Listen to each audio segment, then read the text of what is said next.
Through. A nursing assistant came in to check my vitals, saw my face, and asked if I was in pain.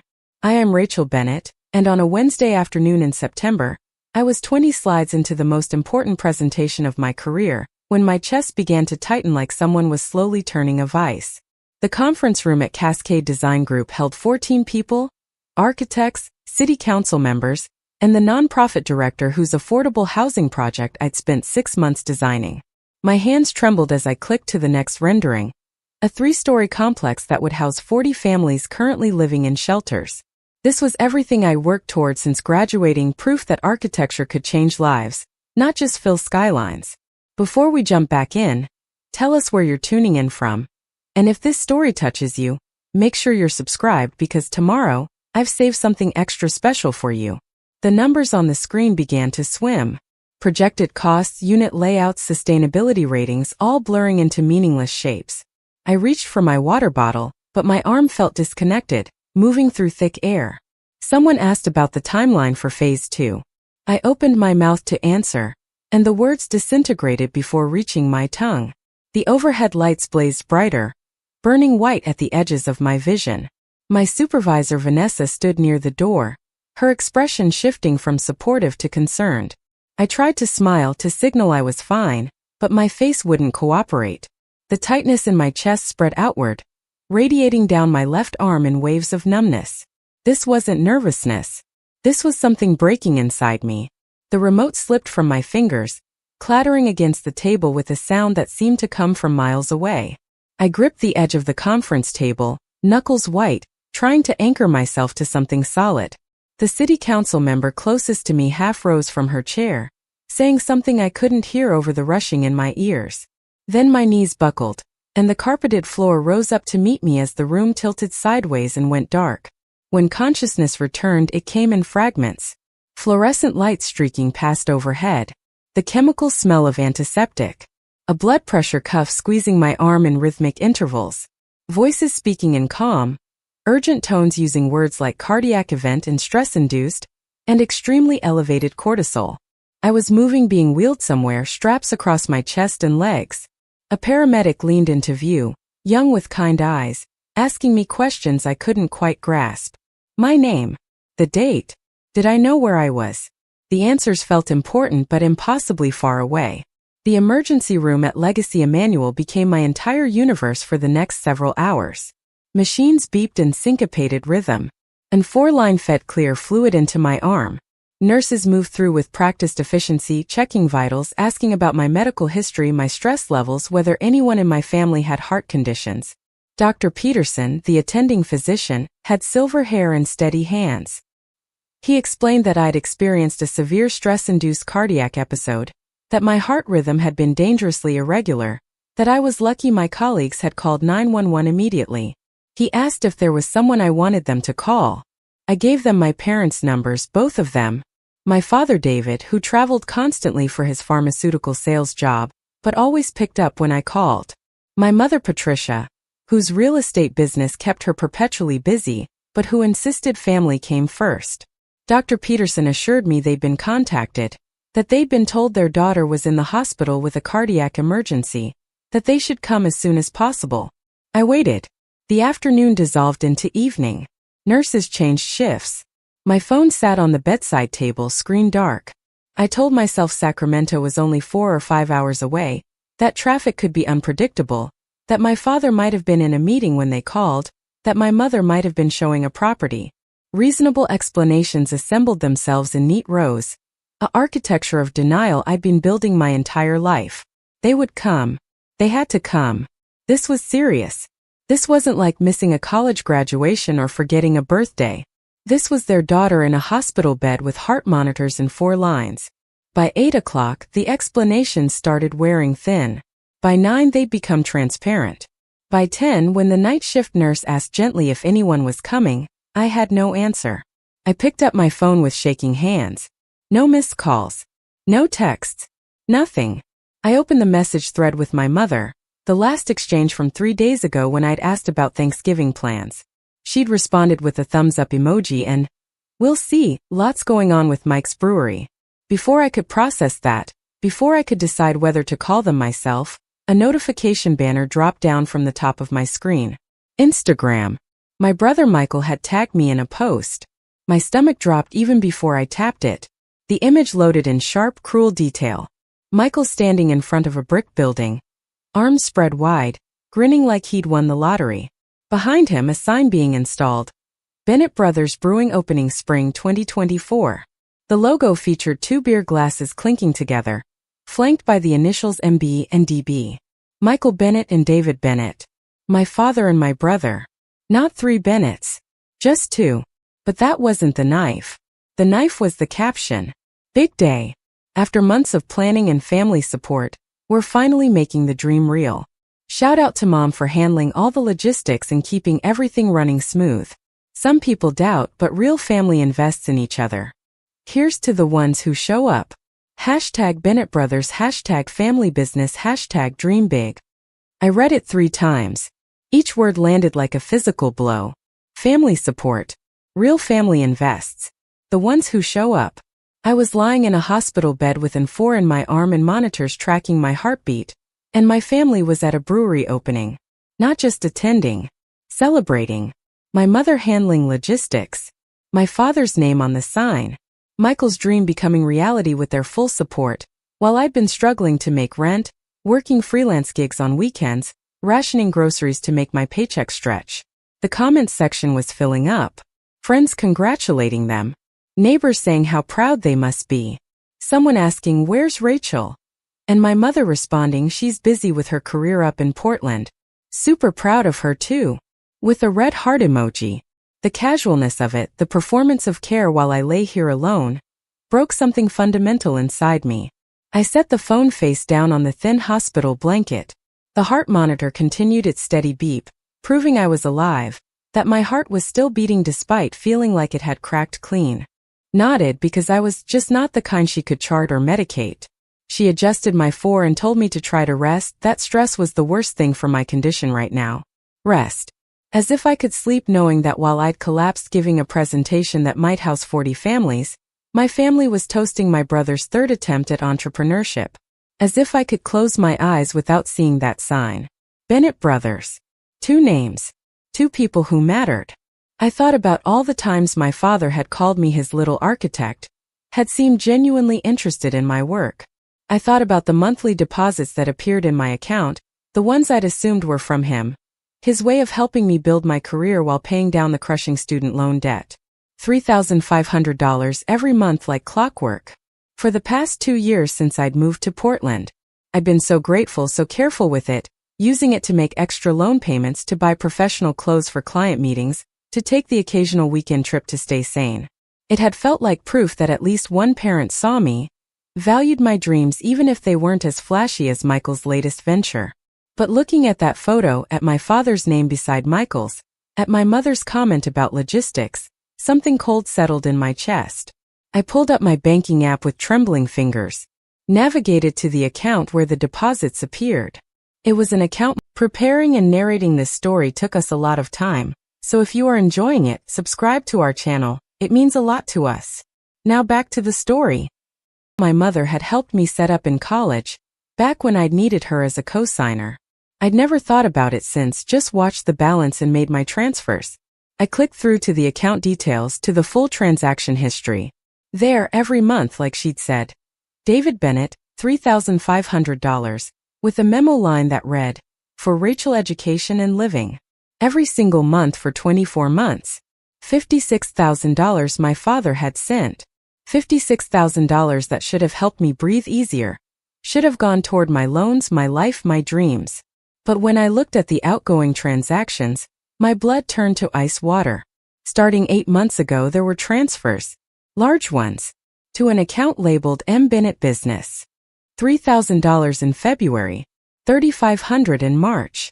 $3,000 in April. The amounts varied slightly, but they were consistent. Month after month. My money. The allowance my father sent for me, redirected without my knowledge, without my permission, to fund my brother's brewery dream. I did the math 3 times, hoping I was wrong. $26,000. Over half of what my father had sent me in the past year had been diverted to Michael, and I'd had no idea. I'd been working freelance gigs on weekends, taking on extra drafting projects, eating rice and beans to stretch my grocery budget, all while $26,000 that should have been mine went to pay for my brother's dream. The dream my family was celebrating tonight while I lay in a hospital bed alone. The room didn't spin this time. It crystallized. Every surface became sharp-edged and brutally clear. The institutional beige walls. The privacy curtain with its sterile blue pattern. The monitors displaying my vitals in green and red numbers. This was my reality. Not the family I'd hoped for. Not the support I'd believed existed, but this. A hospital room, an empty doorway, and a phone full of evidence that I'd never mattered the way Michael did. A text came through. My father, finally. Rachel, honey, just saw the hospital called. Is everything okay? We're at Michael's brewery event. It's been planned for months. Can you call us when you get a chance? I stared at those words until they stopped making sense as language and became just shapes on a screen. Can you call us when you get a chance? Not we're coming. Not we're so worried. Not we'll be there as soon as we can. Just a request that I reach out to them, that I do the emotional labor, that I reassure them everything was fine so they could continue celebrating without guilt. I should probably start with what you need to know about the Bennett family, about how we looked from the outside and what actually existed behind closed doors. My parents, David and Patricia Bennett, were the kind of couple that neighbors pointed to as relationship goals. Dad worked in pharmaceutical sales, traveling up and down the West Coast, always impeccably dressed, always with a story about closing a major deal. Mom sold real estate in the Sacramento suburbs, her face on bus benches and shopping cart ads, her tagline Patricia Bennett, turning houses into homes. They drove matching luxury SUVs, hosted neighborhood barbecues, and sent Christmas cards with professional photos every year. Michael, my older brother by 3 years, had always been the golden child in ways so obvious that family friends would joke about it at gatherings. He was charismatic, quick with a joke, able to charm his way out of any situation. In high school, he'd been captain of the soccer team despite being mediocre at the sport, elected class president despite never following through on campaign promises, voted most likely to succeed despite barely maintaining a C average. None of that mattered. He had something I didn't, some indefinable quality that made people want to root for him, invest in him, believe in his potential even when evidence suggested otherwise. I was different, quieter, more methodical. I'd spent my childhood with graph paper and pencils, designing elaborate floor plans for imaginary houses, measuring and remeasuring to get the proportions perfect. While Michael bounced from interest to interest, soccer to guitar to photography to entrepreneurship, I steadily pursued architecture. I won the regional science fair 3 years running with projects about structural engineering and sustainable design. I graduated valedictorian from high school. I earned a full academic scholarship to UC Berkeley's architecture program. None of it mattered the way Michael's potential mattered. I learned that lesson early and kept relearning it in increasingly painful ways. The summer I turned 11, I spent 6 weeks building a scale model of our house, complete with interior walls, furniture, and working LED lights. I'd saved my allowance to buy materials, watched hours of tutorials online, and stayed up past midnight perfecting tiny crown molding. I carried it downstairs on a Saturday morning when both parents were home, this fragile masterpiece I'd created, and set it carefully on the kitchen table. Mom glanced up from her phone, said, "That's nice, sweetie," and went back to scrolling through real estate listings. Dad was on a work call in the backyard, pacing and gesturing through the sliding glass door. Michael wandered in, looked at it for approximately 5 seconds and said, "Cool Barbie house, Ratch," before grabbing a Pop-Tart and heading back upstairs. I stood there for 20 minutes waiting for someone to really look at it, to see the detail work, the effort, the skill.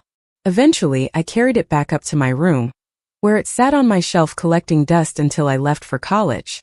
2 months later, Michael announced he wanted to be a photographer. Within a week, Dad had bought him a $3,000 camera with professional lenses. Within a month, they'd converted the garage into a darkroom. Mom told everyone at her book club about Michael's artistic eye, his creative spirit, his gift for capturing moments. He took blurry photos of his friends skateboarding for about 4 months before moving on to his next obsession. The camera sat in a closet. The darkroom became storage. Nobody mentioned the investment or asked what happened to his passion. That pattern repeated through my entire adolescence with minor variations. Michael's interests became family projects, complete with financial backing, emotional investment, and public celebration. My achievements became expected outcomes, mentioned briefly before conversation moved to more interesting topics, mainly whatever Michael was attempting that week. When I made the honor roll, Mom said, "Of course you did. You're so naturally smart." When Michael scraped by with a C+ average, they hired a tutor, attended parent-teacher conferences, and praised his improvement when he brought home a single B. The birthday incident became family legend, though not in the way it should have. I turned 16 on October 23rd, a Saturday that should have been special. Sweet 16, the age that supposedly mattered, that marked some transition into young adulthood. I'd hinted for weeks about wanting a small party, maybe dinner at the Italian restaurant downtown with a few friends. Mom kept saying we'll see, and let me check the calendar, which I took as tentative yes. 3 days before my birthday, Michael called from college. His fraternity was having a parents' weekend, complete with a formal dinner, house tours, and some kind of award ceremony. He really wanted them there. It would mean a lot. All the other guys' parents were coming, Thursday through Sunday, the same weekend as my birthday. Mom and Dad exchanged one of those loaded looks that parents think kids don't notice, the kind where entire conversations happen in eyebrow movements and subtle head tilts. Friday afternoon, I came home from school to find a grocery store sheet cake on the kitchen counter, chocolate with "Happy Birthday, Rachel," written in blue icing that was already starting to run. Next to it, a card and a sticky note. The card had $20 inside and generic printed text about celebrating another year. The note, in Mom's handwriting: "So sorry, sweetheart, Michael's fraternity thing came up. We'll do dinner next weekend. There's lasagna in the fridge. Love you." I sat at the kitchen table alone that Saturday evening, eating lasagna that was slightly freezer burned, looking at that lopsided cake. I'd been so sure this birthday would be different, that 16 would matter enough to compete with Michael's college activities. I cut myself a slice of cake. It was too sweet, the frosting artificial tasting.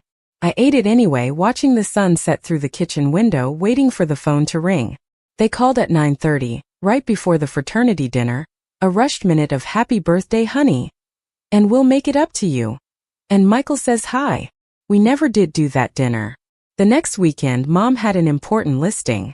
The weekend after that, Michael came home unexpectedly, and they took him to Tahoe.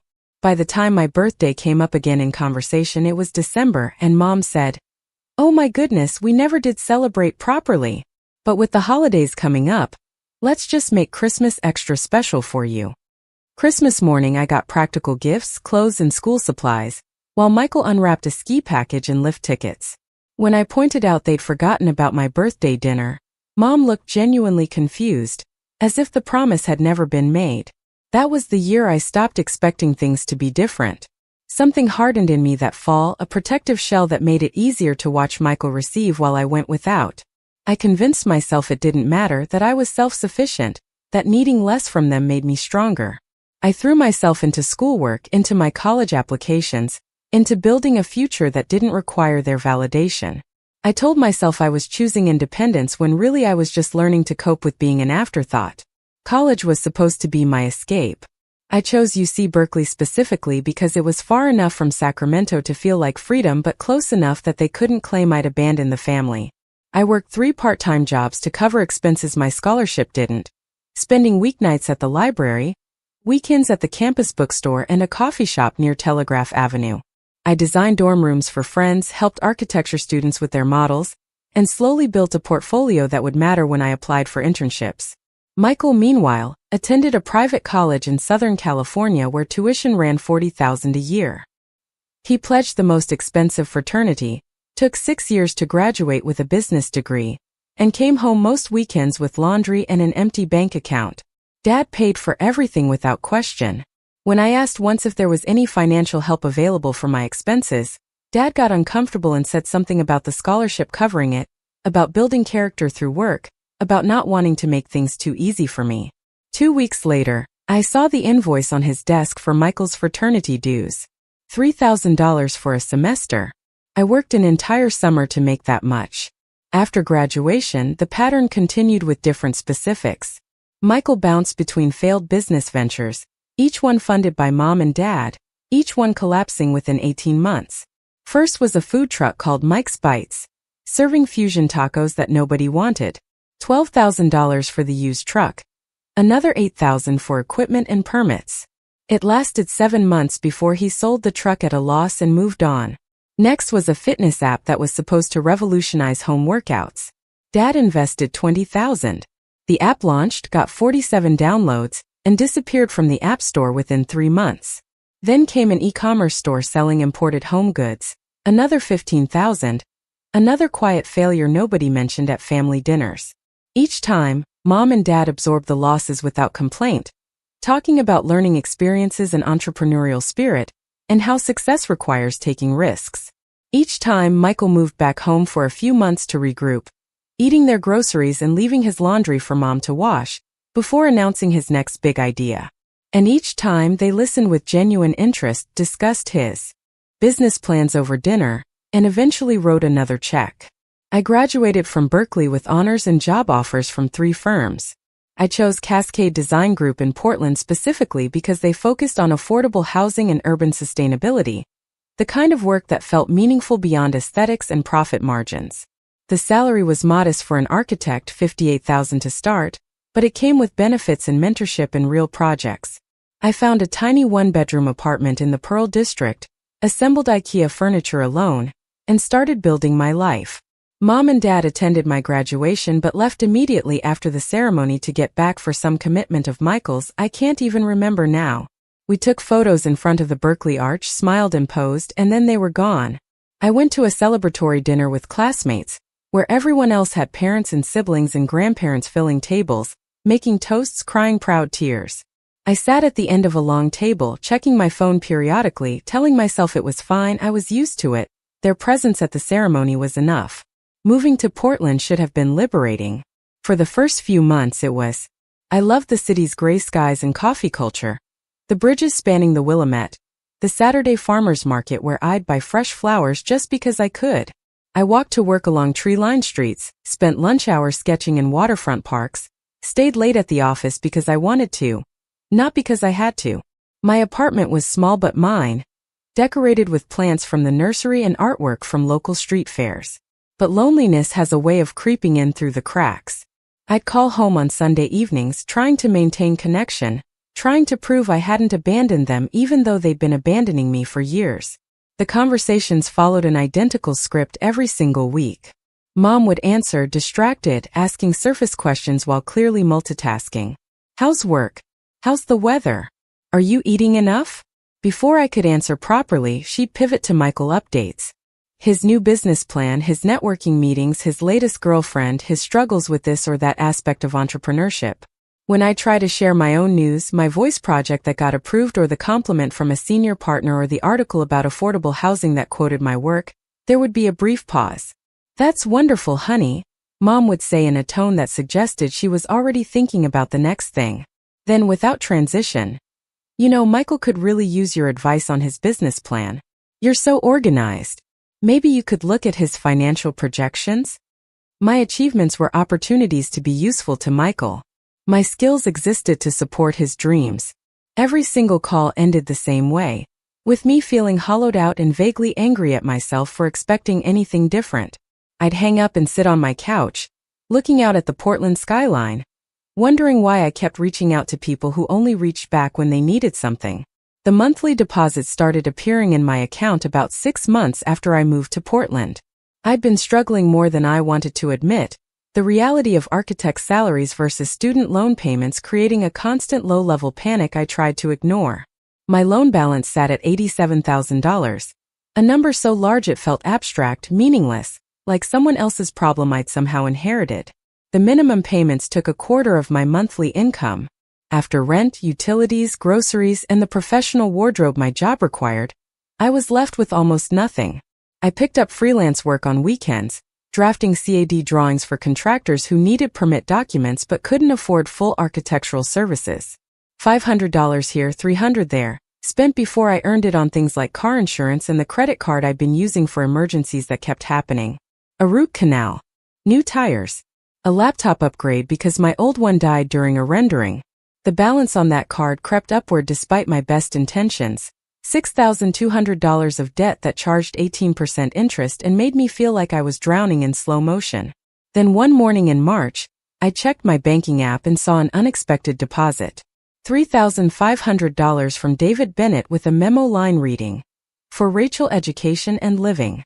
I stared at it for a full minute, certain there'd been a mistake, that the bank would realize their error and reverse it. But the money stayed. I texted my father, asking if he'd sent it, if everything was okay. He called me back immediately, sounding almost cheerful. "Of course I sent it, sweetheart," he said. "You're working so hard, and I know those loans are crushing you. Your mom and I want to help you get established. You're building a real career up there, making a difference with your affordable housing work. We're proud of you." Those last 4 words hit me like sunlight breaking through clouds. We're proud of you. Words I've been rationing my whole life, savoring the rare moments they appeared. "This is going to be regular," Dad continued. "Every month. Use it for your loans, your living expenses, whatever you need. You've earned it." I cried after that phone call, sitting on my apartment floor with my back against the couch, overwhelmed by gratitude and relief, and something that felt dangerously close to hope. Maybe they did see me. Maybe distance had given them perspective. Maybe my father at least understood what I'd been working toward and wanted to support it. The money felt like more than financial help. It felt like recognition, like proof that I mattered enough to invest in. The deposits continued like clockwork. First of every month, $3,500 appeared. I set up automatic transfers, watching the money move with careful intention. $1,000 to my student loans, extra beyond the minimum payment. $500 to pay down the credit card. The rest divided between rent, groceries, and a small emergency fund. I was building one careful deposit at a time. For the first time since moving to Portland, I could breathe. I could buy vegetables that weren't wilted clearance bin casualties. I could say yes when coworkers invited me to happy hour. I could imagine a future where debt wasn't crushing me. I called my father every few weeks to thank him, to update him on how I was using the money, to prove I wasn't taking it for granted. He always sounded pleased, asking detailed questions about my projects, remembering the names of buildings I'd mentioned months earlier. We talked about architecture, about design philosophy, about his travels to different cities and the buildings that caught his eye. These conversations felt like the relationship I'd always wanted, like he was finally seeing me as something other than the easy child who didn't need attention. My mother barely acknowledged the deposits when I mentioned them. "That's nice, honey," she'd say, already moving to another topic, usually Michael. Her indifference should have been a warning sign, but I was so grateful for my father's support that I didn't question it.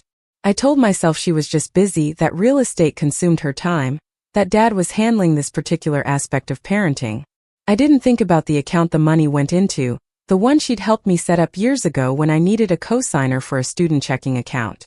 Life developed a rhythm. Work filled my weekdays with the kind of engaging challenge I'd craved since college. Cascade Design Group specialized in projects that mattered: housing developments for low-income families, community centers in underserved neighborhoods, public spaces designed for accessibility and inclusion. I worked under Vanessa Kim, a senior architect who actually cared about mentorship, who spent hours reviewing my drawings and pushing me to think bigger, design bolder, consider perspectives I'd missed. Vanessa was everything a mentor should be: brilliant, demanding, and genuinely invested in her junior architect's growth. She had black hair always pulled into a practical bun, glasses that constantly slid down her nose, and a way of asking questions that made you realize you hadn't thought something through. When I worked late, she worked later, never making me feel guilty for leaving but always there if I wanted to talk through a design problem. She invited me to site visits, introduced me to clients, and put my name on proposals when I'd contributed significantly. The affordable housing project became my obsession starting that spring. The city had allocated funding for a development that would house 40 families currently cycling through shelters and temporary housing. Cascade Design Group won the bid, and Vanessa assigned me as the lead designer under her supervision. It was the opportunity I'd been working toward, the chance to prove I could handle significant responsibility, to create something that would materially improve people's lives. I spent months on that project thinking about every detail: how to maximize space in small units without making them feel cramped, how to create private outdoor spaces where kids could play safely, how to incorporate community gathering areas that would foster connection without forcing interaction, how to use affordable materials in ways that felt dignified, not cheap, how to design for durability because these families deserved buildings that would last, that wouldn't fall apart from deferred maintenance and budget cuts. Vanessa let me run with it, offering guidance when I got stuck but mostly trusting my vision. We iterated through dozens of designs, each one getting closer to something that felt right. By late summer, we had renderings that made my chest tight with pride. 3-story buildings with clean lines and warm materials, arranged around a central green space. Ground floor units with small patios. Upper units with balconies just big enough for a chair and some plants.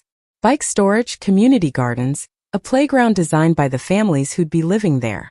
The presentation to the city council and nonprofit partners was scheduled for the second Wednesday in September. Everything I'd worked toward for 6 months would be judged in 90 minutes. Vanessa coached me through the presentation structure, helping me anticipate questions, reminding me to slow down when I got excited about technical details.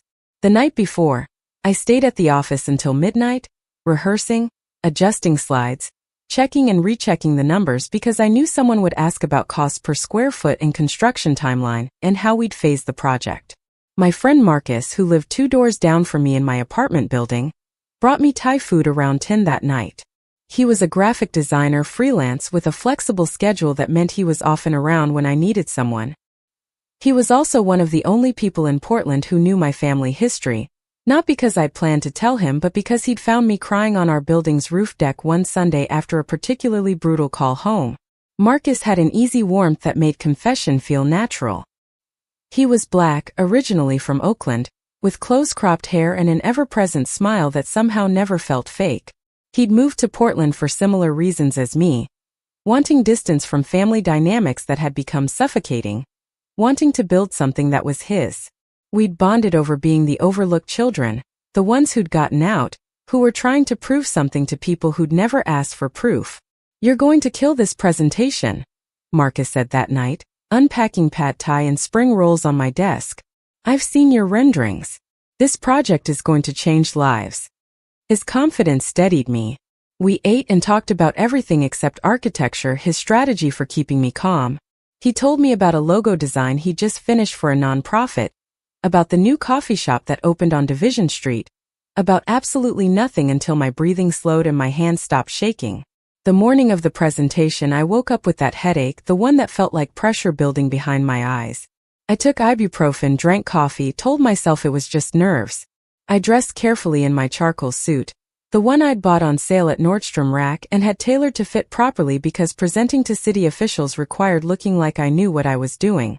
The silk blouse underneath cost more than I'd wanted to spend but moved beautifully and photographed well. Important for the professional headshots we'd need if the project got approved. Vanessa met me in the conference room an hour early. We set up the laptop, tested the projector, arranged handouts at each seat, checked the temperature and lighting. She straightened my collar, told me I looked like an architect who builds things that matter, and squeezed my shoulder. "You've got this, Rachel. Trust your work. Trust yourself." The room filled gradually. City council members in business casual, shuffling papers and checking phones. The nonprofit director, a woman named Helen who'd spent 20 years in homeless services and had eyes that had seen too much suffering. Her board members, diverse in age and background, all sharing Helen's intensity. Our firm's partners sitting in back observing. This was my show. I started strong, introducing the project scope, the site analysis, the community engagement we'd done with future residents. My voice was steady, my slides advancing smoothly, my laser pointer highlighting key features without shaking. I explained our design philosophy, how we'd balance density requirements with livability, how we'd incorporated trauma-informed design principles because many of these families would be recovering from the instability of homelessness. 15 minutes in, I hit my stride. The audience was engaged, leaning forward, asking good questions that I'd anticipated and prepared for. A council member wanted to know about parking. Another asked about playground safety. Helen asked about accessibility for residents with disabilities, and I walked through our universal design features with genuine enthusiasm. This was everything I'd worked for, proof that architecture could be more than expensive buildings for wealthy clients. Then my chest started to tighten. At first, it was subtle, barely noticeable beneath the adrenaline. Just a slight pressure, like I'd been holding my breath too long. I adjusted my posture, trying to create more space for my lungs. Click to the next slide, a cutaway showing unit layouts. Started explaining bedroom configurations and how we designed for flexibility as family needs changed. The pressure increased, wrapping around my ribcage like someone was slowly tightening a strap. I reached for my water bottle, trying to be casual about it, trying not to draw attention to the fact that my hand was trembling.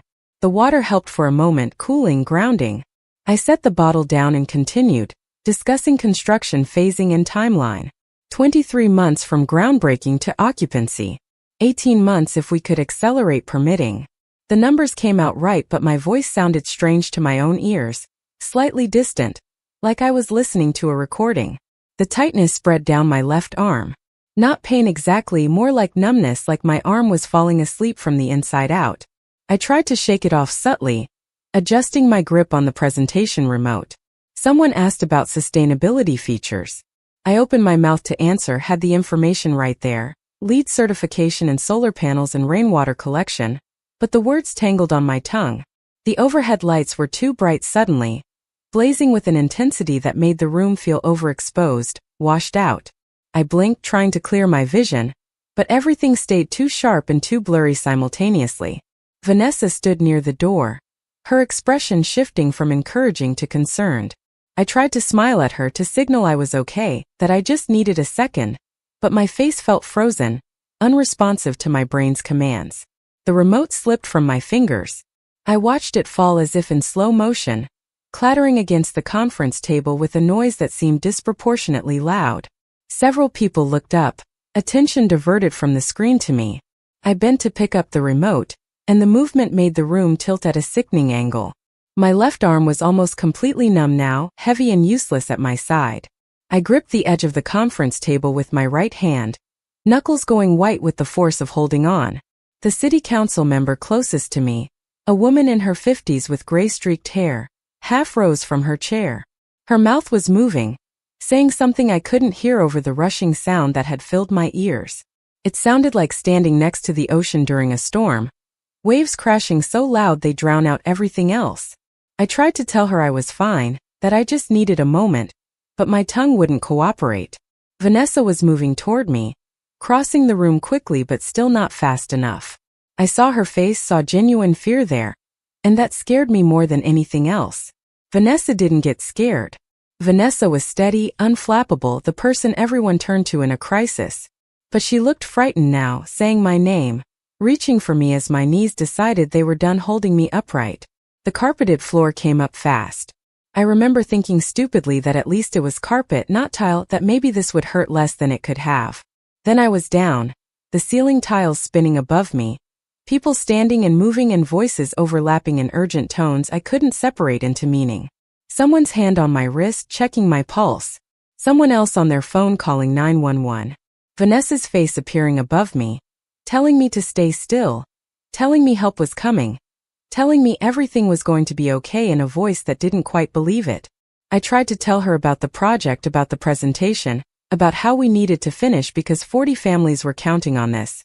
But the words wouldn't come, and the ceiling tiles kept spinning, and then there was nothing but darkness and the distant sound of sirens getting closer. The ambulance ride existed in fragments, pieces of memory separated by gaps of nothing. The paramedic's face, young and earnest, asking me questions I couldn't quite grasp. My name. The date. Did I know where I was? The answers felt crucial but impossibly distant, like trying to remember a dream that was already fading. I was moving, being wheeled somewhere, straps across my chest and legs holding me to the gurney. An oxygen mask covered my nose and mouth, plastic and uncomfortable but helping somehow, making breathing slightly less difficult. They asked about medications, allergies, medical history, whether anyone in my family had heart problems. I tried to think through the questions but my brain felt sluggish, processing too slowly. My father's side I finally managed. His mother had died of a heart attack in her 60s. The paramedic made a note, asked more questions I couldn't follow. The siren wailed, impossibly loud, and lights strobed past the ambulance windows in dizzying patterns. Legacy Emmanuel Medical Center materialized through the fog, a massive building that meant safety and help in people who would know what to do. The paramedics moved with practiced efficiency, wheeling me through automatic doors into harsh fluorescent lighting and the overwhelming smell of antiseptic. The ER was controlled chaos, nurses and doctors moving between curtained bays, monitors beeping in different rhythms, someone crying in a distant corner. They transferred me from the gurney to a hospital bed, multiple hands working in coordination, cutting away my silk blouse with scissors that felt violating even though I understood the necessity. Electrodes attached to my chest, cold gel and adhesive, and 4-line inserted into the back of my hand, a sharp pinch followed by dull pressure. A blood pressure cuff on my arm, inflating and deflating in rhythmic intervals. Everyone was asking questions while simultaneously answering them, medical shorthand I didn't understand, codes and numbers and abbreviations. Someone called out my vitals: blood pressure dangerously high, heart rate irregular, oxygen saturation too low.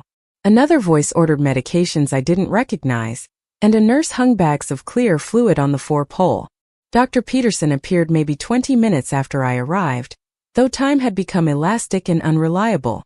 He had silver hair and a calm demeanor that felt intentionally cultivated, the kind of professional composure that was supposed to make patients feel safe.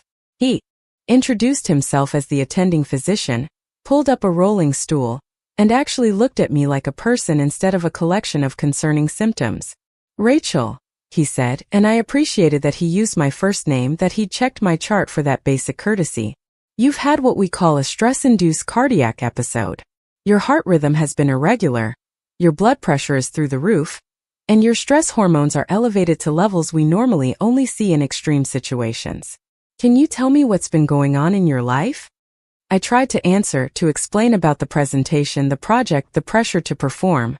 But as I talked, Dr. Peterson's expression suggested he was hearing something deeper, something I wasn't saying directly.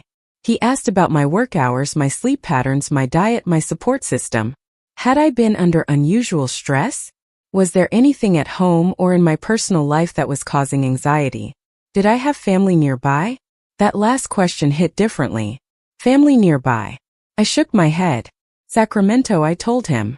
My parents live in Sacramento. He asked if there was someone I wanted them to call, someone who should be notified that I was here. I gave them both numbers, my mother's cell and my father's, emphasizing that this was serious, that they should please make it clear this was a cardiac emergency, not something minor. Dr. Peterson assured me they'd make the calls, that they'd explain the situation, that my family would be informed I was stable but needed to stay for observation and further testing. He ordered a series of tests, cardiac enzymes and an EKG and a chest X-ray, explaining each one in terms I could understand. Then he said something that made everything feel more real. "Rachel, you're 27 years old. You should not be having cardiac episodes. Something is seriously wrong, either physiologically or in terms of stress management, and we need to figure out what. You're going to be here for a while. Is there anyone else we should call? A partner, a close friend?" I thought about Marcus, about Vanessa, about the few people in Portland who would care that I'd collapsed. But I told Dr. Peterson no, that my parents would come, that family would handle it. He nodded, made notes in my chart, and left to order the tests. A nurse stayed behind, adjusting my checking my vitals again, asking if I needed anything for pain or nausea. I told her I was fine, which was obviously a lie, and she gave me a look that suggested she knew it but wouldn't push. The afternoon dissolved into a series of medical procedures. They wheeled me to radiology for the chest X-ray, the machine humming and clicking above me while a technician instructed me to hold my breath. Back to my ER bay for blood draws, the phlebotomist filling vial after vial with dark red blood that would reveal whatever was breaking inside me. The EKG was quick, electrodes placed in a specific pattern across my chest, the machine printing out a strip of paper with jagged lines that meant nothing to me but made the nurse's eyebrows draw together in concern. Between procedures, I watched the clock. 1 hour since they'd called my parents. 2 hours. 3. I told myself Sacramento was 4, maybe 5 hours away depending on traffic. That my father might have been in a meeting, might have needed time to clear his schedule, arrange coverage for his appointments. That my mother might have been showing a property, might have been with clients she couldn't immediately abandon. Reasonable explanations assembled themselves like building blocks, a structure I erected to support the weight of waiting. But underneath the excuses, a familiar feeling was settling in. The same sensation I'd felt at 16 staring at a grocery store cake, at graduation watching my parents leave early, at every milestone where I'd waited for them to show up and they'd chosen something else.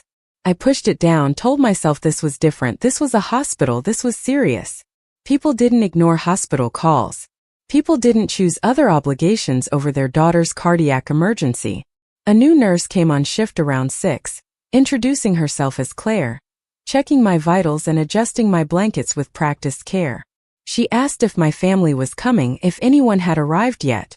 I told her they'd been called, that they were probably on their way. She nodded, said nothing, but something in her expression suggested she'd seen this before. Family members who said they were coming and never materialized. She told me to rest if I could. That stress was the worst thing for my condition, that I needed to try to stay calm. Rest felt impossible. I lay in the hospital bed, watching the curtain that separated my bay from the hallway, waiting for it to part and reveal my parents rushing in with worried faces. Every set of footsteps made my heart rate spike on the monitor. Every voice in the corridor made me turn my head. But the footsteps kept walking past, and the voices belonged to other people's families, other people's emergencies, other people's love made visible through presence. By 8 o'clock, the excuses had worn thin as tissue paper. I could see through them to the truth underneath, the pattern that had been there my entire life. By 9, when Claire came back to check my vitals and asked gently if I wanted her to try calling my parents again, I had no answer. My phone sat on the bedside table where a nurse had placed it after cutting me out of my clothes. The screen was dark. No missed calls. No messages. Nothing. I picked it up with hands that shook from more than medical trauma. The battery was at 60%. The signal was full. The phone was working perfectly. It was my family that was broken. I opened my messages, scrolling to the thread with my mother. Our last exchange was from 3 days ago. A brief conversation about Thanksgiving plans where I'd asked if they wanted me to come home, and she'd responded with a thumbs up emoji and, "We'll see. Lots going on with Mike's Brewery." Mike's Brewery. The words sat there on the screen, innocuous, meaningless until they weren't. I navigated away from messages to Instagram, some instinct I couldn't name pulling me toward social media, toward the place where people performed their lives for public consumption. I checked my notifications and there it was, the red dot that meant someone had tagged me, someone wanted me to see something, someone had decided I belonged in a specific moment they were sharing with the world. My brother Michael had tagged me in a post 20 minutes ago. My stomach dropped before I even opened it. Some premonition of pain my body recognized before my brain processed the details. I tapped the notification, and the image loaded in sharp, cruel high definition. Michael standing in front of a brick building, arms spread wide in a gesture of triumph and ownership.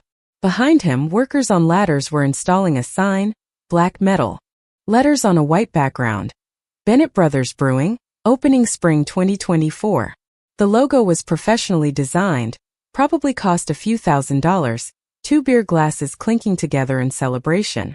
Flanking the glasses, initials in an elegant script, MB and DB. Michael Bennett and David Bennett. My father and my brother. Not 3 Bennetts.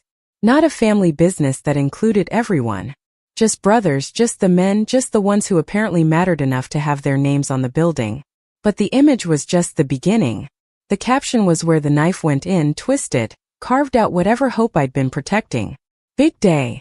Michael had written, with 3 exclamation points like his enthusiasm couldn't be contained by standard punctuation.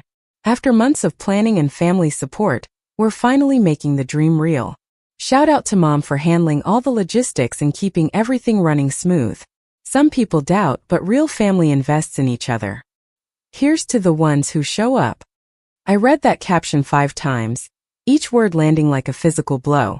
After months of planning and family support, real family invests in each other. Here's to the ones who show up. Each phrase was a coded message, a statement about who belonged and who didn't, who deserved investment and who was peripheral to the family narrative. I was lying in a hospital bed with electrodes attached to my chest and feeding medication into my veins, and my family was celebrating my brother's 3rd business venture at what I could only assume was the exact moment they should have been driving to Portland. The ones who show up. The irony was so brutal it almost made me laugh, except laughing would have required air I didn't have. They were the ones who hadn't shown up. For my 16th birthday, for my college graduation, for the biggest presentation of my career, for a cardiac emergency that could have killed me. But somehow, in Michael's worldview, in the family mythology they'd all agreed upon, they were the ones who showed up and I was something else. The drama apparently. The one whose absence made family gatherings easier, whose exclusion was worth celebrating on social media. I scrolled through the comments, unable to stop myself even though I knew it would only hurt more. Friends and neighbors congratulating them. Dozens of fire emojis and raised glass emojis and comments about how exciting this was, how proud everyone must be. My mother had responded to several comments, playing the role of supportive matriarch with enthusiasm. "So proud of our boys," she'd written under one comment. Our boys. Not our children. Not our family. Just the boys, the men, the ones who mattered enough to claim ownership over. Someone had asked where I was, a family friend who'd known us since I was young. "Where's Rachel in all this?" the comment read. And I felt a surge of gratitude for being remembered, for someone noticing my absence and questioning it. My mother's response appeared 2 comments down. "She's busy with her career up in Portland. Super proud of her too," followed by a red heart emoji. The casualness of it, the performance of care while actively choosing not to be with me, while redirecting money that should have been supporting my career to fund Michael's dream, felt like betrayal at a cellular level. I set the phone face down on the hospital blanket, but I could still see the image burned into my retina. That sign. Bennett Brothers. The logo that erased me from the family business, from the family story, from the family itself. My hands were shaking badly enough that the movement registered on the heart monitor, the peaks and valleys of my pulse spiking in jagged mountains that brought Claire back to my bedside within seconds. She took one look at my face and didn't ask what happened. She just checked my vitals, her expression growing more concerned as she read the numbers. Blood pressure elevated again, heart rate irregular, oxygen saturation dropping. She adjusted something on the 4, and I felt medication flow cool into my vein, something to calm me, to bring my body back from the edge it was approaching. She told me I needed to try to rest, that stress was dangerous in my condition, that whatever I'd just seen or heard needed to be set aside for my own safety. But how do you set aside the confirmation of everything you feared your entire life? How do you rest when you've just received photographic evidence that your family is celebrating your irrelevance? Claire sat with me for a few minutes, not speaking, just present, her hand resting lightly on my arm in a gesture of comfort that felt more genuine than anything my mother had offered in years. Eventually my heart rate stabilized enough that she felt comfortable leaving, but she promised to check back frequently, to make sure I wasn't alone with whatever darkness was threatening to swallow me. After she left, I lay in the dimness of their bay, listening to the sounds of the hospital around me. Monitors beeping in different rhythms, conversations between medical staff, the intercom paging doctors to various departments, someone crying in a distant room. All of it felt very far away, like I was underwater and these were surface sounds barely penetrating. I thought about the allowance, about those monthly deposits I'd been so grateful for, and a terrible suspicion began forming in my mind. I picked up my phone again, navigating to my banking app with fingers that still trembled. The app loaded slowly, security screens requiring my fingerprint and password, each second of delay ratcheting up my anxiety. Finally, my account appeared. The one where the deposits from my father had been landing for 2 years.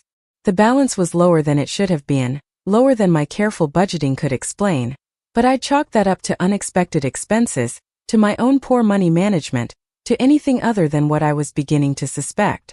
I clicked through to the account details, to the full transaction history, the comprehensive view that showed every deposit and withdrawal going back months. There they were, regular as clockwork, the deposits from David Bennett, $3,500 on the 1st of every month, the memo line always reading for Rachel Education and Living. 24 deposits over 2 years.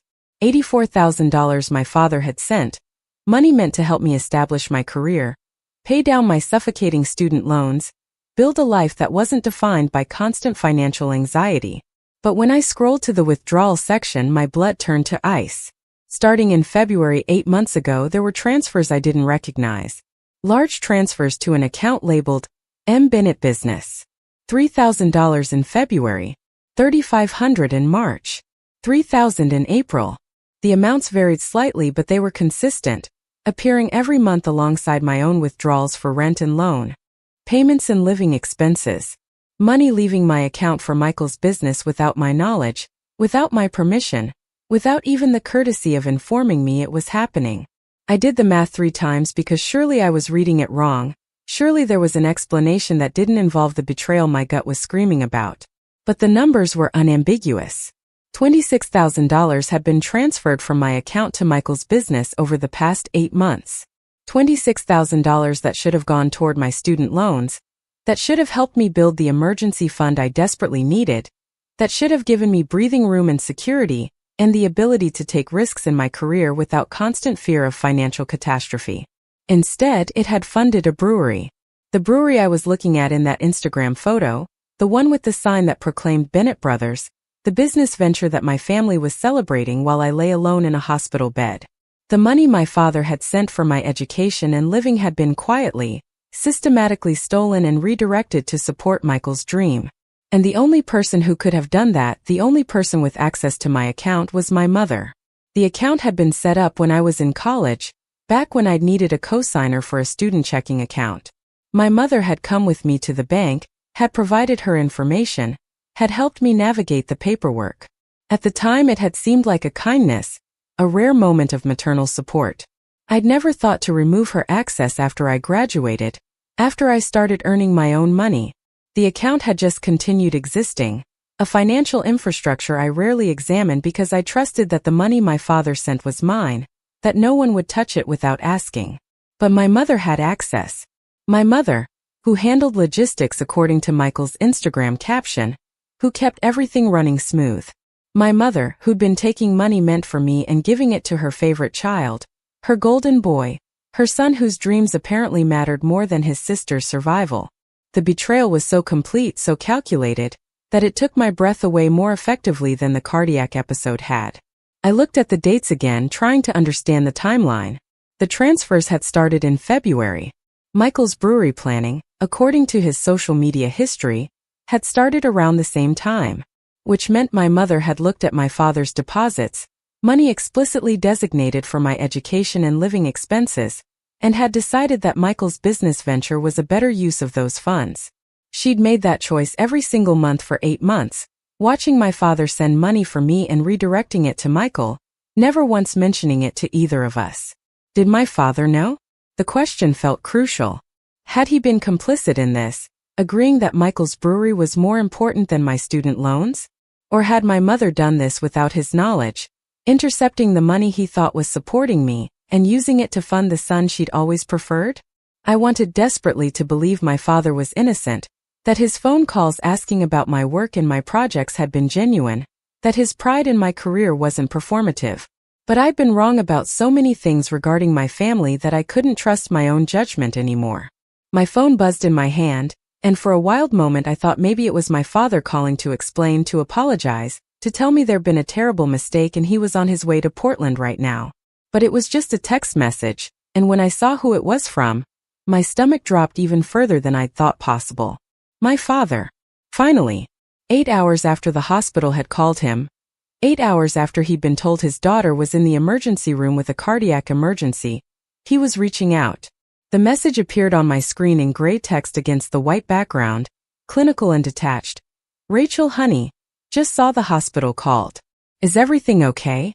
We're at Michael's brewery event. It's been planned for months. Can you call us when you get a chance? I read it again, then a fourth time, certain I must be misunderstanding something fundamental. Just saw the hospital called. As if the hospital calling was a minor notification he'd missed, like a reminder about a dentist appointment or a notification that a package had been delivered. As if being told your daughter had a cardiac emergency was something you could just see and acknowledge hours later. Is everything okay?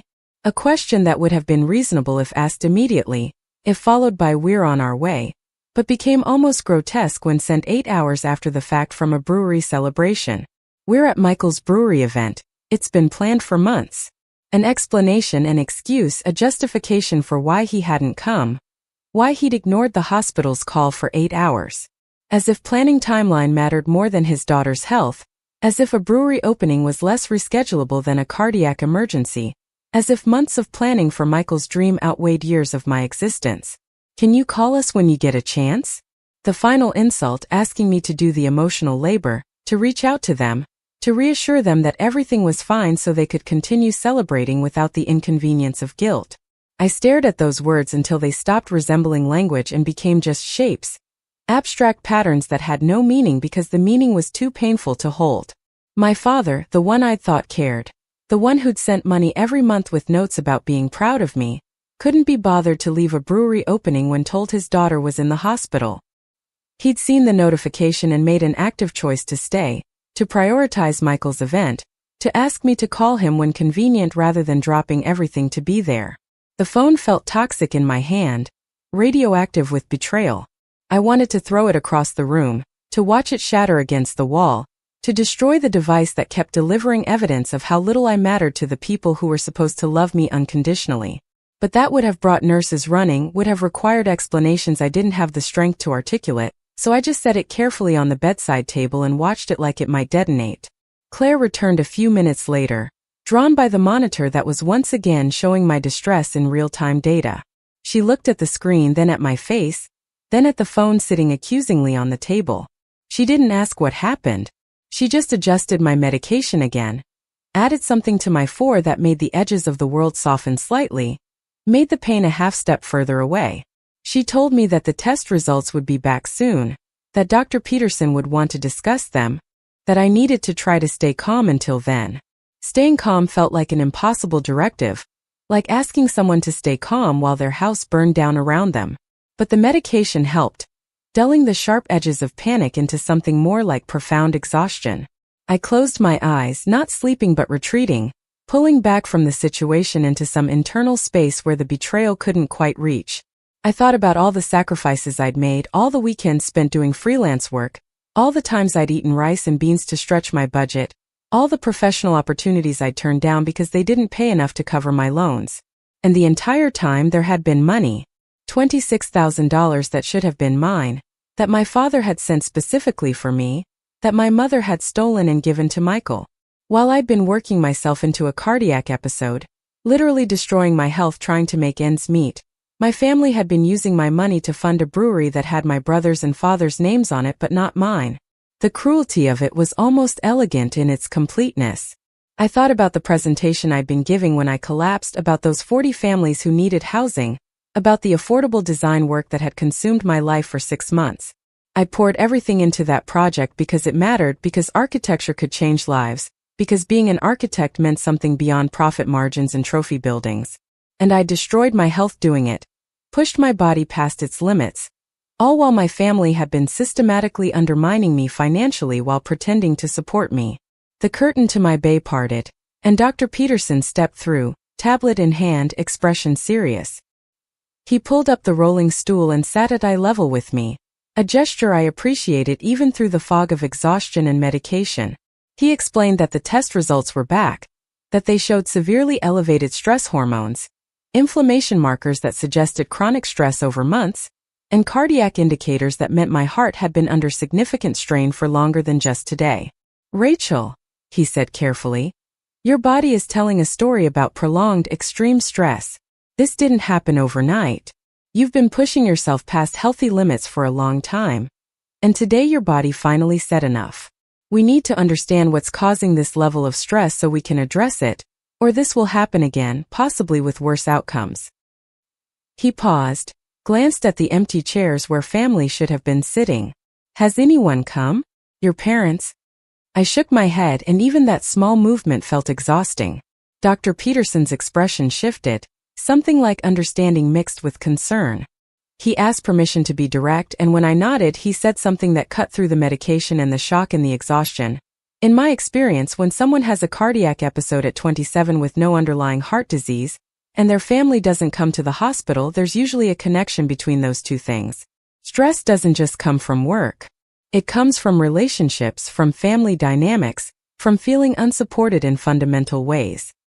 His words gave me permission to acknowledge what I'd been avoiding. This wasn't just about working too hard or taking on too much responsibility.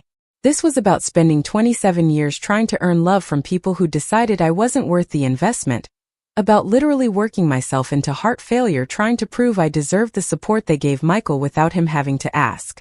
My body had kept score even when I tried to pretend it didn't matter, and today it had presented the bill. Dr. Peterson told me I'd need to stay overnight for observation, possibly longer depending on how I responded to treatment. He ordered more tests for the morning, including a stress echocardiogram to see how my heart functioned under controlled conditions.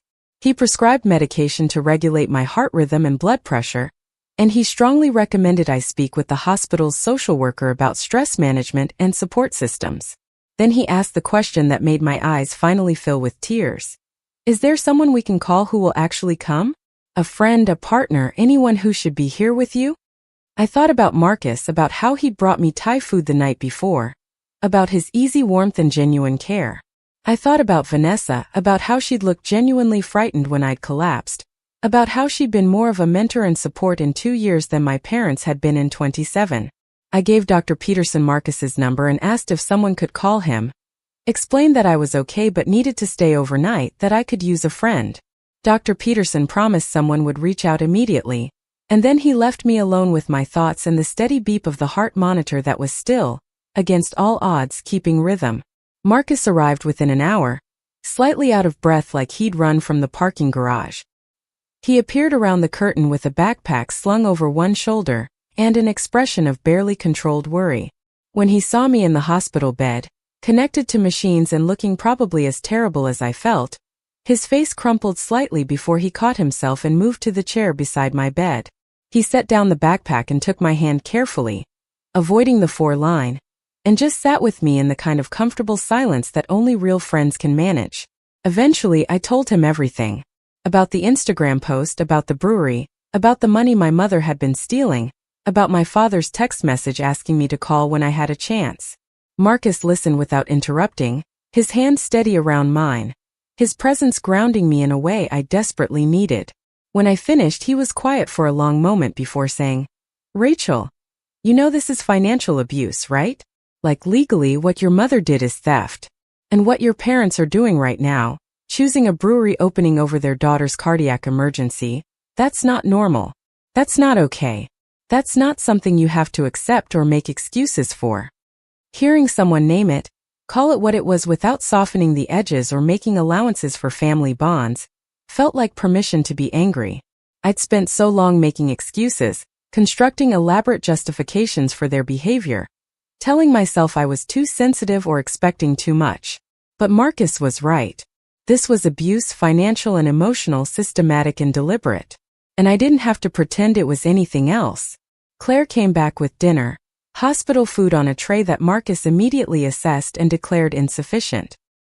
He disappeared and returned 20 minutes later with soup from a place near the hospital, something with actual vegetables and flavor, something that felt like care. We ate together in the dimming light of the ER bay, Marcus filling the silence with stories from his day, carefully avoiding any topic that might spike my blood pressure. He told me about a particularly difficult client who kept requesting changes to a logo design, about the new barista at his favorite coffee shop who couldn't make a decent latte, about absolutely nothing that mattered and everything that did because it was normal, it was life continuing, it was proof that the world extended beyond my family's dysfunction. As evening deepened into night, Marcus settled into the uncomfortable hospital chair, refusing to leave even when I told him he didn't have to stay. "You shouldn't be alone right now," he said simply, and that uncomplicated kindness from someone who owed me nothing made me cry harder than the betrayal from the people who were supposed to love me most. He handed me tissues, didn't tell me to stop crying or that everything would be okay, just sat with me in the grief and anger, and kept me company in the darkness. Somewhere in Sacramento, my family was probably still celebrating, toasting Bennett Brothers Brewing and the dreams they'd funded with stolen money. Here in Portland, I was crying in a hospital bed with a friend who'd shown up without being asked, who'd brought soup and stayed past visiting hours and proved that family had nothing to do with blood and everything to do with who appeared when your world fell apart. The heart monitor beeped steadily beside us, tracking the rhythm of a heart that had finally broken under the weight of trying to earn love that should have been freely given, and for the first time in my life, I stopped trying to convince myself that the breaking was somehow my fault. I spent that first night drifting in and out of consciousness, the medication creating a fog where sleep and waking blurred together. Every time I surfaced, Marcus was there in the chair beside my bed, sometimes scrolling through his phone with the brightness turned down, sometimes just sitting in the darkness watching the monitors. Around 3 in the morning, I woke more fully to find him sketching in a notebook balanced on his knee, his face illuminated by the small light clipped to the page. He looked up when my breathing changed, asked if I needed anything, water or the nurse or just company. I told him I needed him to go home to get real sleep, but he just smiled and said he was exactly where he needed to be. Morning brought Dr. Peterson back with another physician, a cardiologist named Dr. Reeves who specialized in stress-induced cardiac conditions. She was maybe 50, with gray hair cut in a practical bob and an intensity that suggested she took her work personally. She reviewed my test results on a tablet while asking questions about my lifestyle, my work hours, my stress levels over the past year. I answered honestly for the first time, not downplaying or making excuses, just laying out the reality of 70-hour work weeks and financial anxiety and family dynamics that had been eroding my health for longer than I wanted to admit. Dr. Reeves explained that what I'd experienced was called stress cardiomyopathy, sometimes known as broken heart syndrome, where extreme emotional or physical stress temporarily disrupts the heart's normal pumping function. The condition was usually reversible with rest and stress reduction, but it was also a serious warning sign that my body couldn't sustain the pressure I'd been putting on it. She recommended at least 2 weeks off work, possibly more, along with medication to support my heart function and mandatory follow-up appointments to monitor my recovery. She also strongly suggested therapy, particularly focused on trauma and family dynamics, because untreated emotional stress would continue manifesting physically no matter how much medication they prescribed. After the doctors left, a social worker named Jennifer stopped by with resources about stress management, family conflict, and financial abuse. She provided pamphlets and website information with a gentleness that suggested she understood these weren't easy conversations. She explained that what my mother had done with the bank account constituted financial exploitation, that I had legal options if I wanted to pursue them, that removing her access to my accounts was both possible and advisable. She also mentioned support groups for adults dealing with family estrangement and toxic family dynamics, spaces where people who'd been through similar situations could share strategies for healing and setting boundaries. Marcus took all the pamphlets, organized them in his backpack, and promised we'd go through everything together once I was released. His presence made the practical aspects feel manageable rather than overwhelming. When Jennifer mentioned that I'd need somewhere quiet to recover, somewhere without additional stress, Marcus immediately offered his spare room. "It's small," he said, "but it's quiet and you won't be alone unless you want to be. Plus, I make excellent recovery food." The offer made my throat tight with gratitude and grief, the contrast between his unconditional support and my family's calculated absence almost too stark to process. Vanessa arrived mid-morning, bursting through the curtain with an expression of fierce concern that immediately softened when she saw me awake and responsive. She brought my laptop bag from the office, along with a change of clothes she'd grabbed from my apartment using the spare key I'd given her months ago. She pulled up a chair on the other side of the bed, took my hand, and told me in no uncertain terms that I was not to worry about work, that the presentation had been rescheduled, that the project was fine and would still be fine whenever I was ready to return. "That presentation was incredible," Vanessa said. "You'd convinced them before you even collapsed. Helen called me yesterday afternoon to say the nonprofit board had already voted to approve, that your design was exactly what they'd been hoping for. This project is yours, Rachel. It's going to happen and it's going to change lives and you're going to see it through. But first, you need to take care of yourself, because you're no good to those 40 families if you're dead." Her bluntness was exactly what I needed, cutting through the guilt I'd been feeling about collapsing during such an important moment. She stayed for an hour, telling me about office gossip and the new intern who couldn't work the coffee maker, and anything that would make me laugh, or at least smile. Before leaving, she hugged me carefully, avoiding the 4 lines and monitor wires, and whispered, "Whatever's happening with your family, whatever made you sick enough to end up here, you don't have to handle it alone. You have people in Portland who care about you, who value you, who will show up. Remember that." They discharged me late that afternoon with a bag full of prescriptions and instructions for follow-up appointments. Marcus drove me to his apartment in the Pearl District, just 3 blocks from my own place, and settled me into his spare room like I was something fragile that needed careful handling. The room was small as promised, barely big enough for a double bed and a dresser, but it had a window overlooking the street and a bookshelf full of graphic novels and a calm energy that felt immediately safe. Marcus brought me water and the first round of medications, showed me where everything was in the apartment, and told me his only rule was that I had to let him know if I needed anything rather than trying to tough it out alone. For the first 2 days I mostly slept.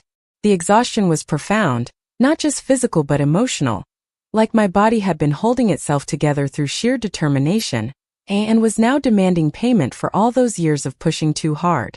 Marcus worked from his dining table, designing logos and brand packages for clients while remaining available whenever I emerged from the spare room.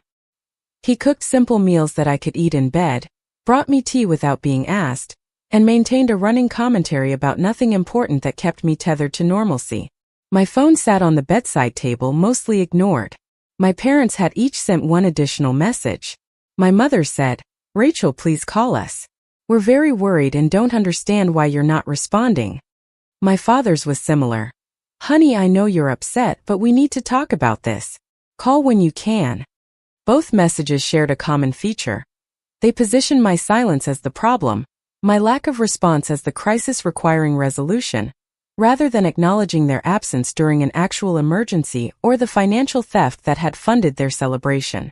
Michael sent nothing directly to me, but he'd posted 3 more photos from the brewery event, each one showing my parents beaming with pride, holding up glasses in toast, posing with extended family and friends I recognized from childhood. In every photo they looked genuinely happy, completely at peace with their choice to prioritize this event over my hospitalization. The cognitive dissonance was staggering. These were the same people who'd always claimed family came first, who'd made a show of family dinners and Christmas traditions and the appearance of closeness. But when tested, when forced to choose between performance and presence, they'd chosen performance without hesitation. On the 3rd day, I felt strong enough to actually look at my bank account in detail. Marcus sat beside me on the couch, a supportive presence as I navigated through months of statements, documenting every unauthorized transfer. The theft was systematic and ongoing. February through September, 8 months of redirected funds, $26,000 stolen from an account my mother had access to only because I trusted her years ago when I was young and needed a cosigner. The pattern was clear. She'd waited until my father's deposit cleared, then immediately transferred most of it to Michael's business account, leaving just enough to make the balance seem plausible if I glanced at it quickly. I'd been too busy, too stressed, too focused on surviving to notice the discrepancy. I'd attributed my financial struggles to my own poor management, to unexpected expenses, to the normal difficulties of entry-level professional life. It had never occurred to me that my own mother was systematically stealing from me, funding my brother's dream with money explicitly designated for my education and survival. The violation felt almost worse than the financial loss, this intimate betrayal by someone who should have protected me. Marcus helped me document everything, taking screenshots of each transaction, creating a spreadsheet that tracked the dates and amounts, building a record that would matter if I decided to pursue legal action. He called the bank on my behalf, explained the situation, and helped me remove my mother's access to the account. The process required notarized documents and multiple forms of identification, security measures designed to prevent exactly the kind of theft my mother had been committing. The bank representative was sympathetic but also frustrated that I hadn't noticed sooner, that I'd let someone maintain access to an account for years after it was necessary. The same day we secured my bank account, my father called. I'd been expecting it, dreading it, but when his name appeared on my screen, I felt surprisingly calm. Marcus gestured, asking if I wanted privacy, but I shook my head and answered on speaker. My father's voice came through warm and concerned, the tone he used when he wanted to smooth over conflict and return to comfortable pretense. "Rachel, sweetheart, thank goodness you answered. Your mother and I have been so worried. We got this strange notification from your bank saying we no longer have access to your account. There must be some mistake. And we still don't understand why you're upset about Michael's brewery. We tried to call you from the event, but you didn't answer, so we assumed you were fine." The lies were so casual, so reflexive, that they barely registered as dishonesty in his voice. They tried to call from the event, except my phone logs showed no missed calls. I'd been fine, except they'd been told I was in the hospital with a cardiac emergency. A mistake with the bank, except removing a thief's access wasn't a mistake. It was long overdue protection. I took a slow breath, feeling Marcus's steady presence beside me, and decided I was done with comfortable pretense. Dad, the hospital called you 8 hours before you texted me. They told you I'd had a cardiac episode, that I was in the emergency room. You chose to stay at Michael's brewery opening instead of coming. That's not a miscommunication. That's a choice you made, and you need to own it instead of pretending you tried to reach me and couldn't. Silence on the other end long enough that I thought he might have hung up. Then, his voice slightly defensive. Rachel, that's not fair. Michael had been planning this event for months. We couldn't just abandon him on such an important day. We assumed if it was truly serious, the hospital would have said so more clearly. They told you I had a cardiac emergency, I said, my voice steady despite the anger rising. What part of cardiac emergency sounds not serious? And you want to talk about what's not fair? Let's talk about the $26,000 Mom transferred from my account to Michael's business. Money you sent explicitly for my education and living expenses. Money she stole without asking me, without telling you, to fund the brewery you were celebrating while I was in the hospital. Another long silence, and this time I could hear my mother's voice in the background, sharp and urgent, asking what I was saying. My father's response was muffled, hand probably over the phone, but I heard enough to know he was surprised, that he genuinely hadn't known about the transfers. When he came back on the line, his voice had changed, less defensive and more confused. Rachel, I don't know what you're talking about. I've been sending you money every month for 2 years. $3,500 to help with your loans and expenses. Your mother said she'd set up the account for you in college, that it was all arranged. I had no idea she was moving money to Michael. My mother's voice got louder in the background, and suddenly she was on the phone, her real estate agent voice in full effect, smooth and reasonable and completely false. Rachel, honey, there's been a misunderstanding. Michael needed capital for the brewery, and you've been saying how well you were doing in Portland, how your job was going so well. I thought you wouldn't mind helping your brother achieve his dreams. Family supports family. That money was just sitting in your account not doing anything productive. The audacity of it, the complete reframing of theft as family support, as something I should have been grateful to participate in, made my hands shake. That money was paying down my student loans, I said, forcing my voice to stay level. I have $87,000 in debt. I've been working freelance jobs on weekends to make ends meet. I've been eating rice and beans to stretch my grocery budget. And the entire time, you were stealing my money to fund Michael's third failed business venture. That's not family support. That's theft. Don't be dramatic, my mother snapped, the smooth facade cracking to reveal the irritation underneath. Michael's brewery is not going to fail. It's a solid business plan, and he's worked incredibly hard on it. Someone has to invest in him, believe in his potential. You've always been so self-sufficient, so good at managing on your own. We knew you'd be fine. Michael needed the help more. There it was, the core belief that had shaped my entire childhood laid bare without pretense. I'd always been fine on my own, which meant I deserved less attention, less investment, less love. Michael needed help, which meant he deserved everything, including money that wasn't theirs to give. The logic was circular and toxic, and I was done pretending it made sense. I wasn't fine, I said quietly. I've been having panic attacks for months. I collapsed during the most important presentation of my career, because my body couldn't handle the stress anymore. The doctor said I have stress cardiomyopathy, which means I literally worried myself into heart failure. And when I ended up in the hospital, you chose a brewery opening over being there. You chose Michael over me, just like you've chosen him over me my entire life. My father's voice returned, and he sounded genuinely shaken for the first time. Rachel, I didn't know it was that serious. I mean, you're young and healthy, cardiac issues don't happen to people your age. I assumed you'd be fine, that it was precautionary. You assumed, I repeated. You assumed I'd be fine without checking, without coming, without caring enough to prioritize me for one single day. And that's the problem, Dad. I've spent 27 years being the child you assume is fine, the one you don't have to worry about, the one you don't have to invest in. And it almost killed me. The line went quiet except for my mother's breathing, sharp and angry. When she spoke again, her voice had lost all pretense of warmth. So what do you want, Rachel? An apology? Money? You removed me from your bank account, so clearly you've decided to cut us out. Is that what this is about? You're punishing us for supporting your brother? The question revealed everything about how she saw the situation, how she'd framed my hospitalization and her theft and their absence as somehow equivalent to my reaction to those things. I was punishing them by protecting my money. I was being unreasonable by expecting them to show up during an emergency. I was causing drama by naming the patterns that had existed my entire life. I want you to acknowledge what you did, I said. I want you to admit that you stole from me, that you chose Michael over me, that you've been choosing him over me for my entire life. I want you to stop pretending this is normal, that this is how families work, that I'm being unreasonable for expecting basic care and respect. Well, I'm sorry you feel that way, my mother said, the classic non-apology that accepted no responsibility. But I did what I thought was best for the family. Michael's brewery is going to be successful, and eventually you'll see that supporting him was the right choice.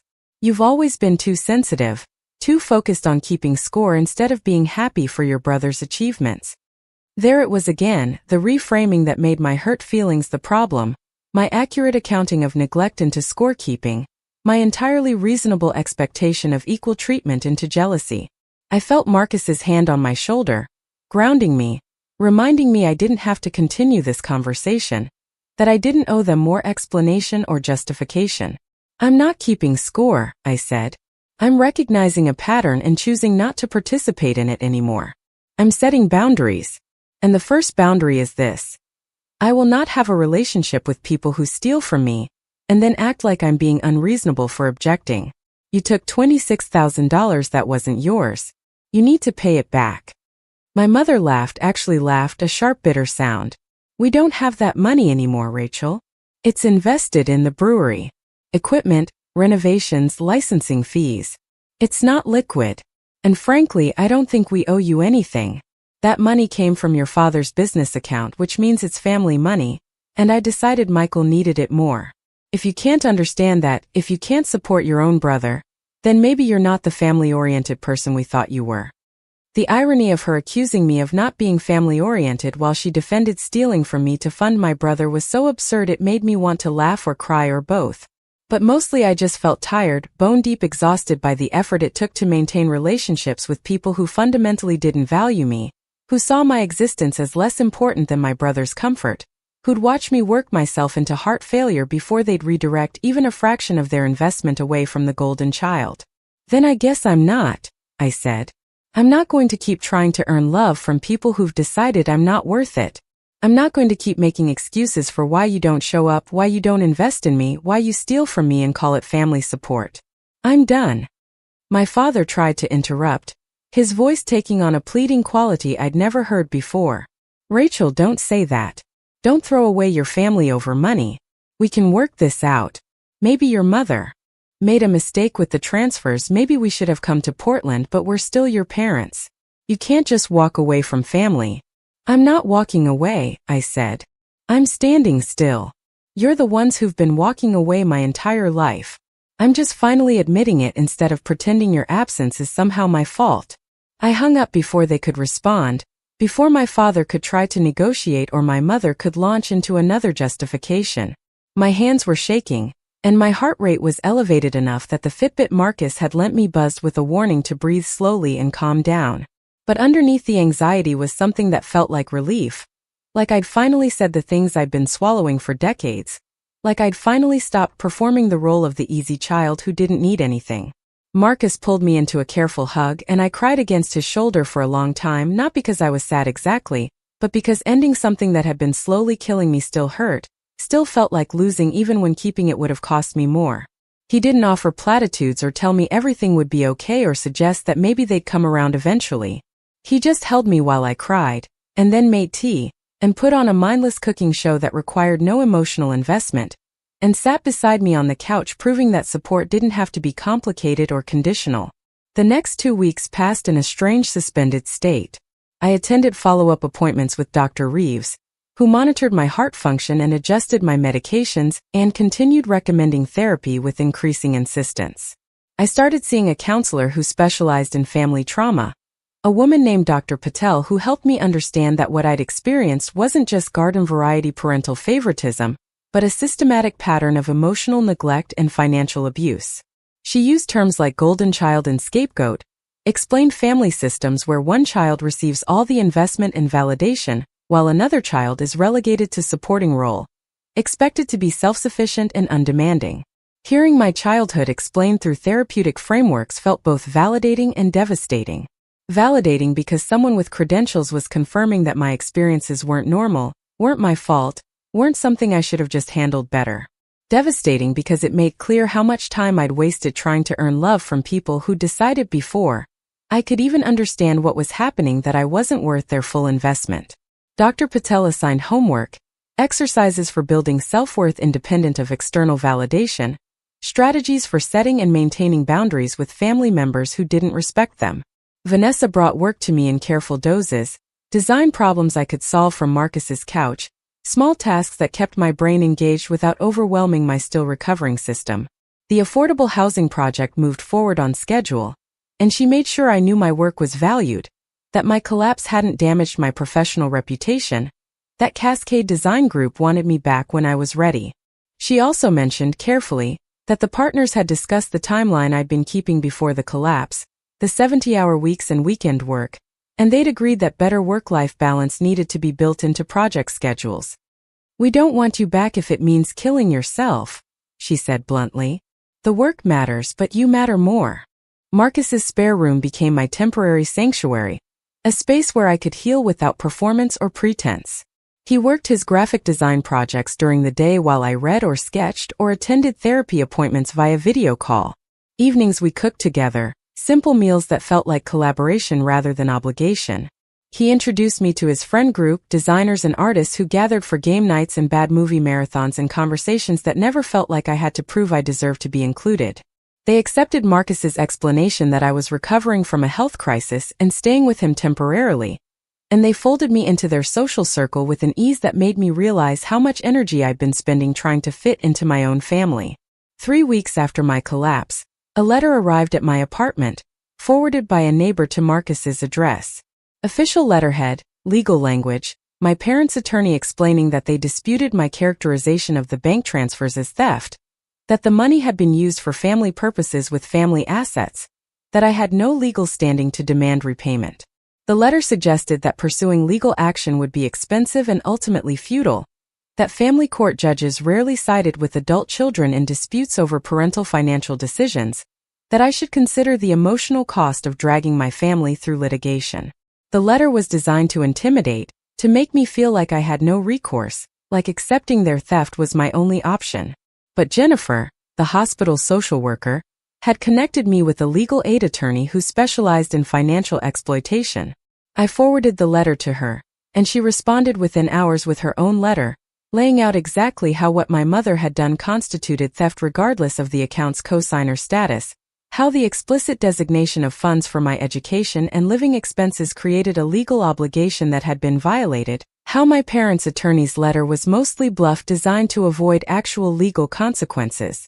My attorney offered to pursue the case if I wanted, warning me that it would be emotionally difficult, that my family would likely escalate their attacks and justifications, that winning might not feel like winning when it meant permanently severing already damaged relationships. I thought about it for days, weighing the financial recovery against the emotional cost, trying to decide if justice was worth the pain of making the betrayal official and public. In the end, I decided not to pursue legal action, but not because I believed their justifications or accepted their framing of the theft as family support. I decided not to pursue it because I realized that no amount of money returned would repair what they'd broken, that forcing them to pay me back wouldn't make them capable of the love and recognition I'd spent my life seeking. The money was gone, invested in a brewery that would probably fail like Michael's other ventures, and pursuing it through court would mean remaining entangled with people who'd proven they couldn't value me appropriately. Instead, I used the documentation I'd created for a different purpose. I wrote a letter detailed and specific, laying out every transfer, every broken promise, Every time they'd chosen Michael over me from childhood through the brewery celebration. I didn't send it looking for an apology or reconciliation. I sent it as a record, as proof that I saw clearly what they'd done, that I wasn't confused or overreacting or being too sensitive. I ended the letter with a clear statement. I was not cutting them off, but I was stepping back indefinitely, removing myself from family obligations and expectations, and I would not be reaching out or responding to their contact unless and until they could acknowledge the full scope of their behavior and demonstrate genuine change. I sent copies to both my parents and to Michael, wanting him to know that his dream had been funded with stolen money, that his celebration had come at my expense in ways more literal than he probably realized. Then I blocked their numbers, unfollowed them on social media, and began the work of building a life that didn't revolve around earning their approval or compensating for their neglect. My parents tried to reach me through other channels. Emails I didn't open, messages passed through extended family members I politely declined to respond to, even a handwritten letter from my father that arrived a month later claiming he missed me and wished we could move past this unfortunate misunderstanding. Each attempt felt like more evidence that they hadn't heard me, hadn't understood, were still operating in the framework where my hurt was an overreaction they could smooth away with enough persistence. Michael sent one text that got through before I blocked him everywhere.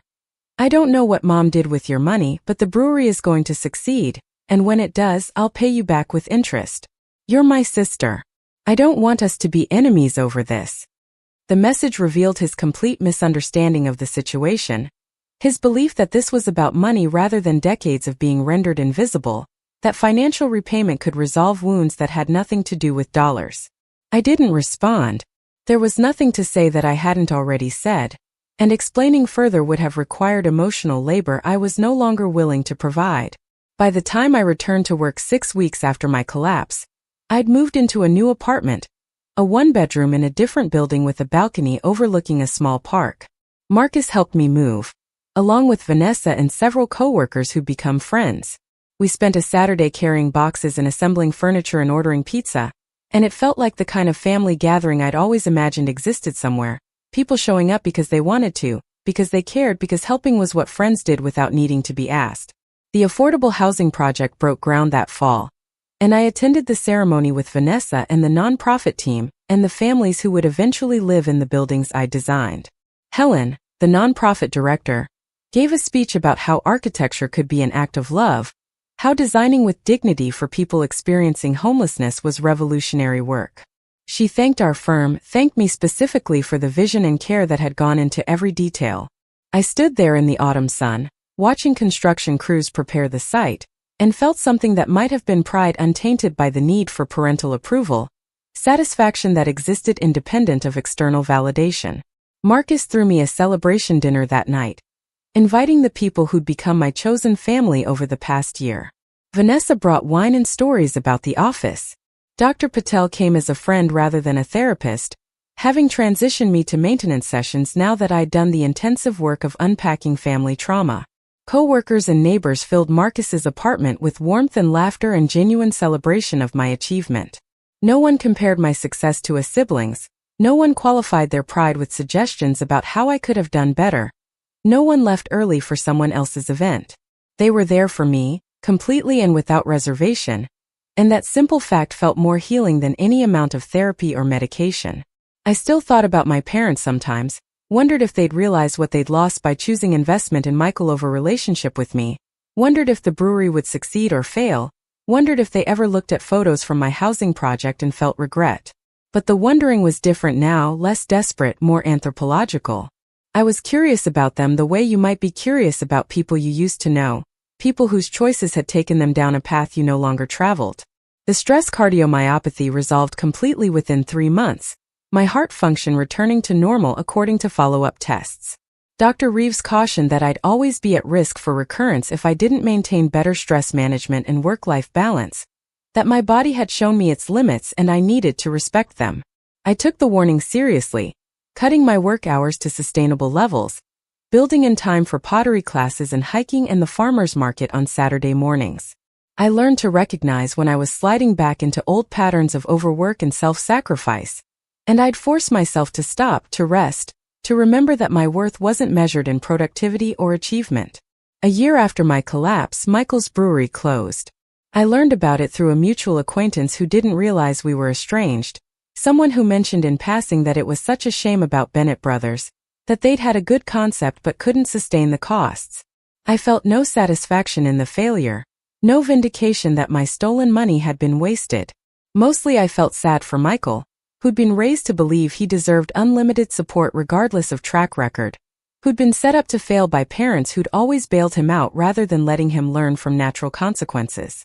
I wondered briefly if my parents would reach out, if the brewery's failure would make them reflect on their choices, if they'd apologize for the theft now that the investment hadn't paid off. But no contact came, and eventually I stopped wondering. They'd made their choices. They'd chosen performance over presence, chosen Michael's potential over my reality, chosen comfortable lies over uncomfortable truths. And I'd chosen to stop waiting for them to change, to stop letting their inability to value me dictate my sense of worth. The housing project completed on schedule, and I attended the ribbon-cutting ceremony on a bright spring morning. The families moved into their new homes with excitement and relief, kids running through the community spaces I designed, adults marveling at the details that made small spaces feel dignified and intentional. Helen found me during the celebration, pulled me aside and said something I'd carry with me always. "You created this. Not your family name, not your parents' money, not anyone else's investment. You, with your talent and your care and your vision. This is yours, and it's going to matter to these families for decades." She was right. The buildings would stand, would shelter families, would provide stability and safety, and a foundation for people to rebuild their lives. My name was on the architectural plans, my design shaping space that would witness children growing up, families healing, lives transforming. That legacy belonged to me, earned through skill and dedication and the kind of hard work that had almost killed me before I'd learned to balance it with self-preservation. Marcus took photos that day, candid shots of me talking with residents, explaining design choices to journalists who'd come to cover the project, standing in front of the buildings with an expression of pure satisfaction. Later, looking at those photos, I barely recognized myself. Not because I looked different physically, but because the person in those images looked genuinely happy, untroubled by the need for approval from people who'd never learned how to give it. That person had built something meaningful, had survived a health crisis that exposed family dysfunction, had chosen healing over forcing reconciliation, had created a chosen family from people who understood that love was demonstrated through presence, not performance. I printed one of those photos, the one where I'm standing in front of the buildings with the community garden visible in the background, and hung it on my apartment wall. Not because I needed to prove anything to anyone, not because I was trying to compensate for feeling invisible, but because I wanted to remember that moment, that project, that version of myself who'd finally stopped seeking validation from people who'd never offered it freely. The photo reminded me that family wasn't defined by biology, but by who showed up during crisis, who invested without expectation of return, who loved without keeping score. Some people have families who raise them with unconditional love, who celebrate their achievements without comparison, who show up during emergencies without needing to be convinced. I wasn't one of those people, but I'd built something better than the family I'd been born into. I'd found people who valued me for who I was rather than for how little I demanded, who supported me without stealing from me, who proved that love could be simple and steady rather than conditional and transactional. My parents sent a Christmas card that first year after our estrangement, a photo of them with Michael in front of the closed brewery, all three smiling bravely like they were facing adversity together as a family. The card came with a note saying they hoped I'd come home for the holidays, that family should be together, that enough time had passed to move forward. I looked at that card for a long time, at their practiced smiles and careful staging, at the performance of family unity that had always mattered more to them than actual connection. Then I recycled it and confirmed my plans to spend Christmas with Marcus and Vanessa, and the chosen family who'd proven they knew what showing up actually meant. I don't know if my parents ever understood what they'd lost, if they ever connected their choices to my absence, if they ever looked at the affordable housing project that won architectural awards and realized their daughter had created something meaningful without their support or recognition.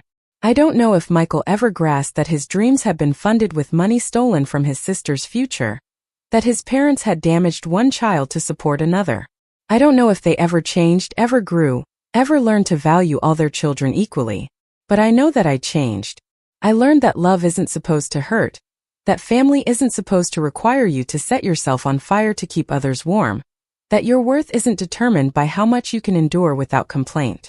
I learned that sometimes the most loving thing you can do is walk away from people who can't love you properly, that protecting yourself isn't selfish even when people call it that chosen family matters just as much if not more than the family you're born into. The buildings I designed still stand, sheltering families, providing stability, proving that architecture can be an act of care for people society often forgets.